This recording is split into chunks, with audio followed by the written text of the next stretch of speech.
Let's play from the joint session of Congress, Trump's discussion on DEI.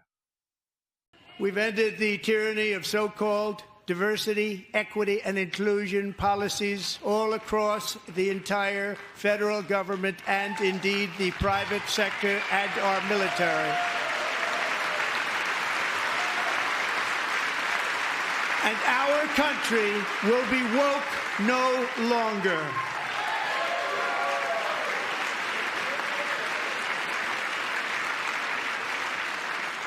We believe that whether you are a doctor, an accountant, a lawyer, or an air traffic controller, you should be hired and promoted based on skill and competence, not race or gender. Very important.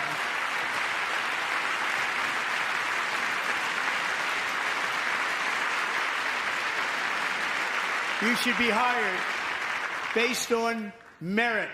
And the Supreme Court, in a brave and very powerful decision, has allowed us to do so. Thank you. Thank you very much.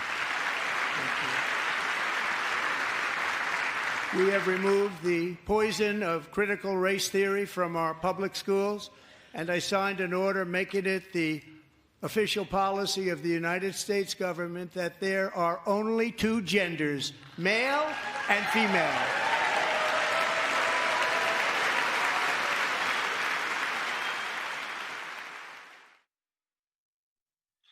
So what did all of that say to you, and how do you think it landed with the country in light of everything that we've now come through? Yeah.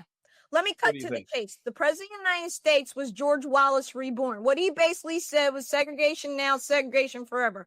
And what he said to folks very clearly was, if you are black or any other race or creed other than white, you are not getting your job based on merit. You are not qualified.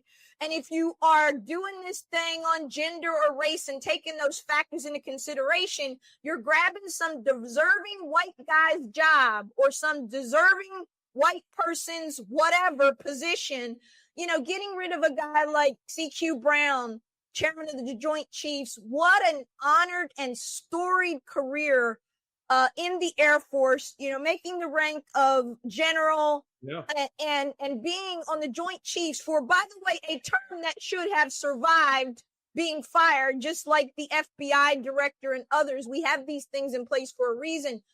Trump and Hegseth and RFK Jr. and all the rest of them that are just firing anything that's black, brown, or considered diversity are reestablishing the order, Michael, of 1954. This is happening in broad daylight.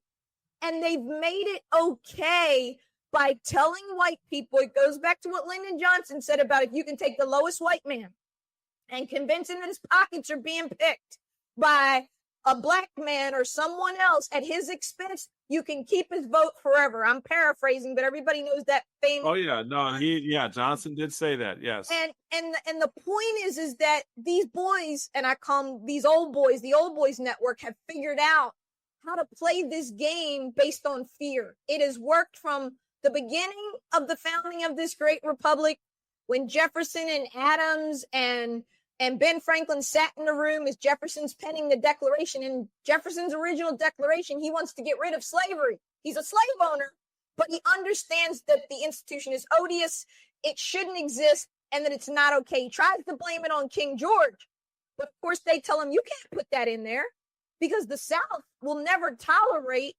not having slavery. You've got to deal with the belly of the beast and the roots of this, Michael, and that's why it keeps coming up, right? We're in a dark period, and what Donald Trump did, that clip you played, is distressing to me, because you can see it in the dialogue of what people now say openly on social media. They call you the N word, they call you the B word. People feel empowered by Donald Trump's rhetoric to say, Michael's only there because he's black.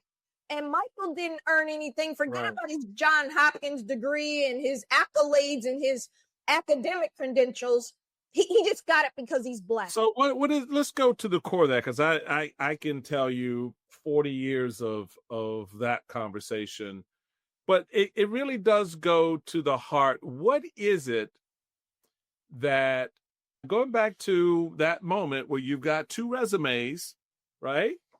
And you get the job as a Black woman or Black man.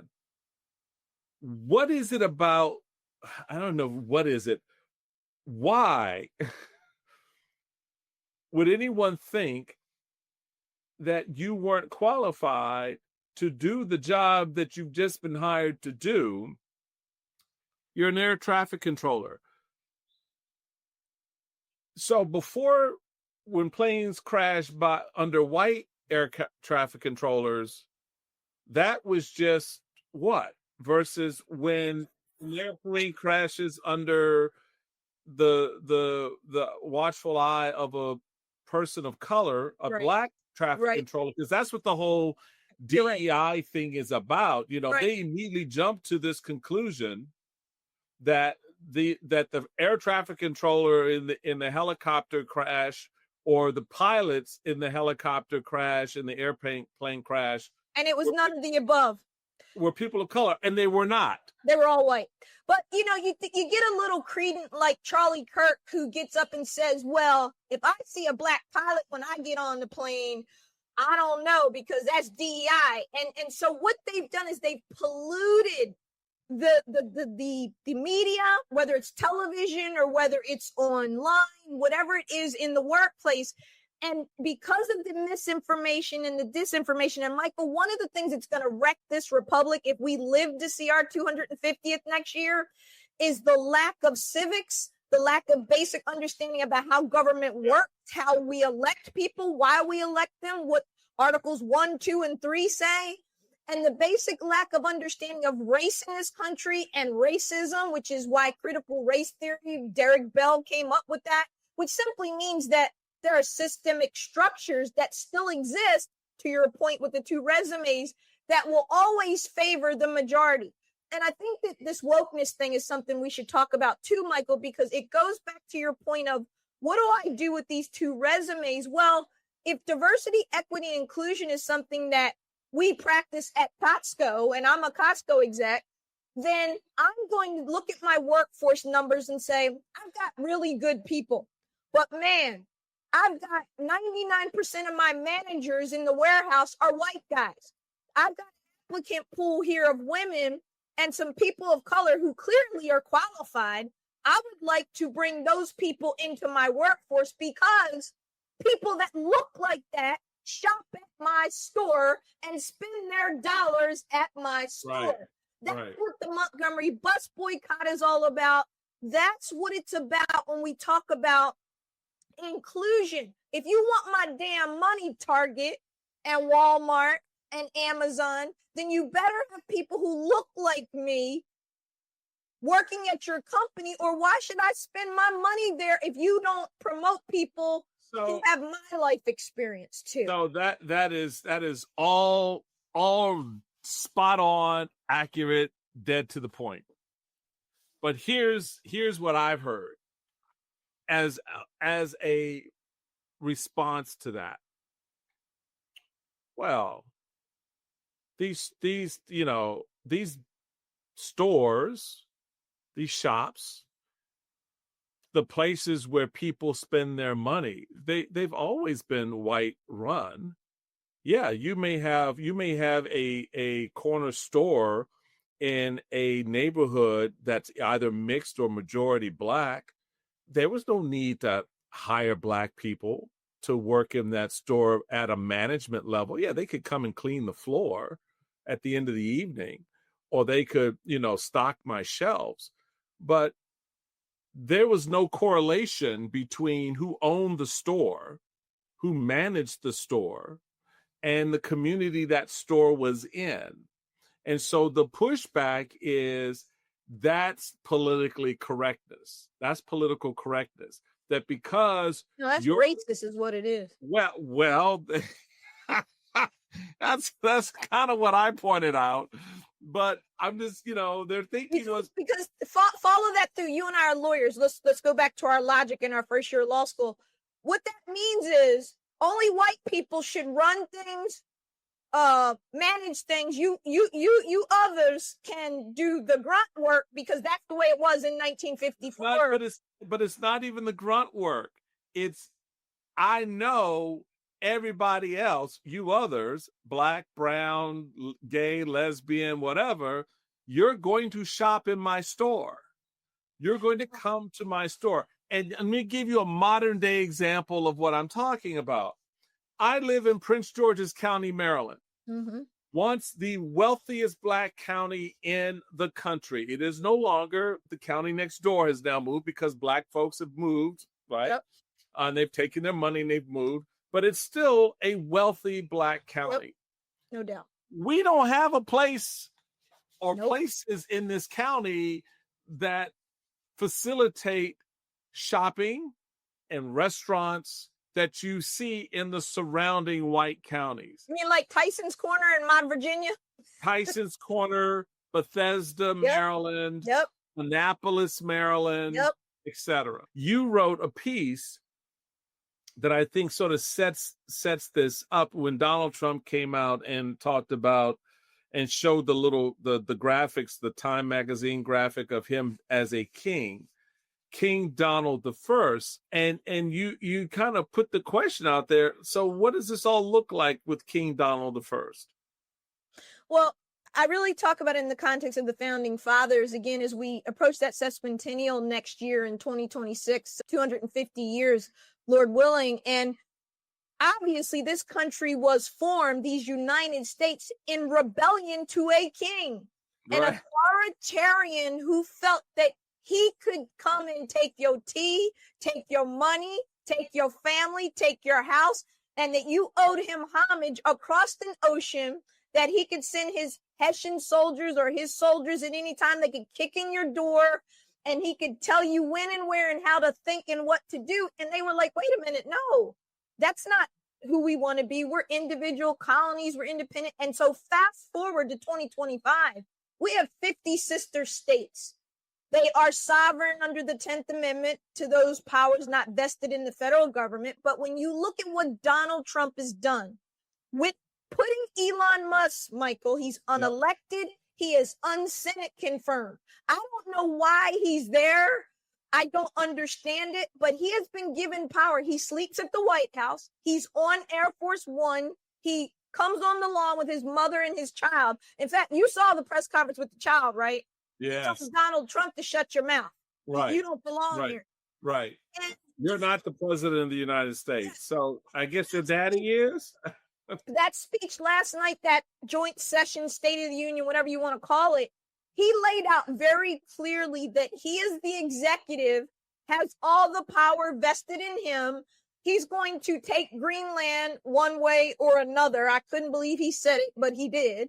Yeah. And he's got tariffs against, Mexico, Canada, the markets are tanking. I came up with this King Donald I because he's acting just like King George III. And that's how King George III got his ass handed to him by a bunch of ragtag colonists who beat him down. And I think the American people are waking up to a horror that they didn't anticipate, even those who voted for him, because this USAID money, NIH money and grants, cancer research. You give us a child with cancer who we all are grateful for and applaud and are happy that he is well, but then you cut cancer money so that other people can heal and be well, right? It's a shell game with Donald Trump. He's a king. Elon Musk is the court gesture, I guess.